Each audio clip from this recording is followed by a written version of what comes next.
Hey everyone, welcome to my YouTube channel AK Coding. Today we are diving into one of the hottest debate in mobile app development community, that is Flutter versus Kotlin multi-platform. Both are the popular choices for building cross-platform apps, but which one is right for you? Stick around as we compare their features, performance and flexibility to help you make the best decision.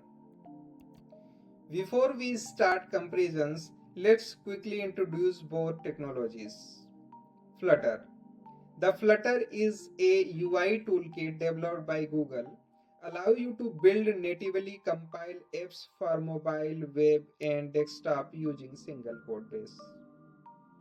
Kotlin multi-platform, that is KPM, on the other hand, is a feature of Kotlin that let you share code between platforms like Android, iOS, desktop, and even the web, while maintaining platform-specific UIs. Now, let's talk about core differences in development philosophy. Flutter is all about creating a single UI that works across platforms. It uses dot programming language. And Flutter has its own rendering engine which gives the complete control over UI but can feel disconnected from the native platforms. On the other hand, Kotlin multi-platform allows you to share core business logic but leaves the UI to be implemented natively for each platforms. This means you get the best of both worlds, that is shared logic and native UI performance.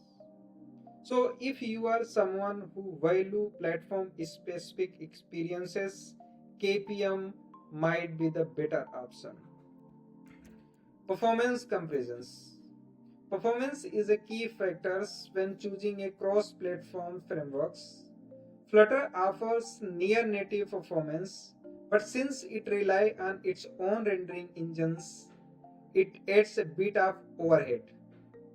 For most apps, this is not noticeable, but some of the resource intensive apps you might feel differences. Kotlin multi-platform uses the native UI for each platform, which means there is no performance overhead. The business logic is compiled to the native code for each platform, which gives it an edge in performance when handling more complex operations. Let's talk about ecosystem.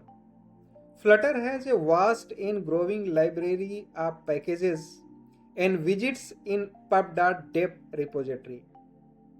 It's a mature ecosystem with strong community support and Google backing that ensure continuous updates. On the other hand, Kotlin multi-platform is still relatively new but going fast. It leverages existing Kotlin libraries like Ktor for networking and SQLite for databases already supported in KPM. So while it is not as mature as Flutter yet, its ecosystem is quickly catching up. Let's talk about learning curve. When I come to the learning curve, Flutter required you to learn Dart, a language that may not familiar to many developers. However, once you get the hand of it, Flutter widgets based approach make building UI fast and intuitive. Kotlin multi-platform on the other hand let you work with Kotlin, which many Android developers are already familiar with.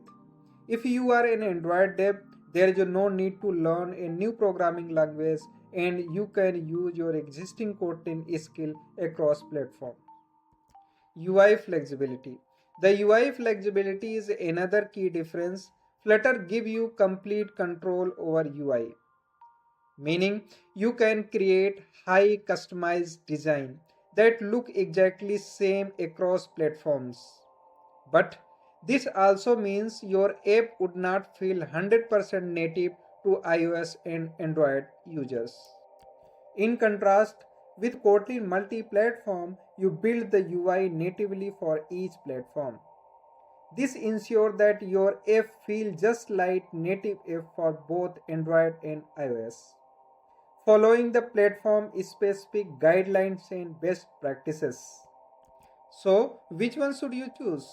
Well, it's a depend on your project requirements. If you want to a unified UI and faster time to market, Flutter is a great option, especially for startups. It's a mature and has a strong community and Google backing.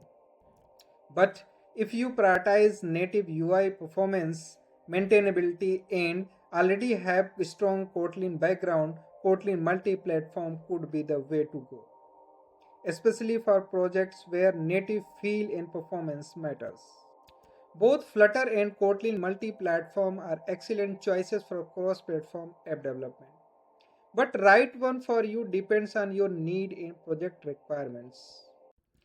Thanks for watching. If you found this video helpful, please make sure to subscribe our channel. Until next time, happy coding.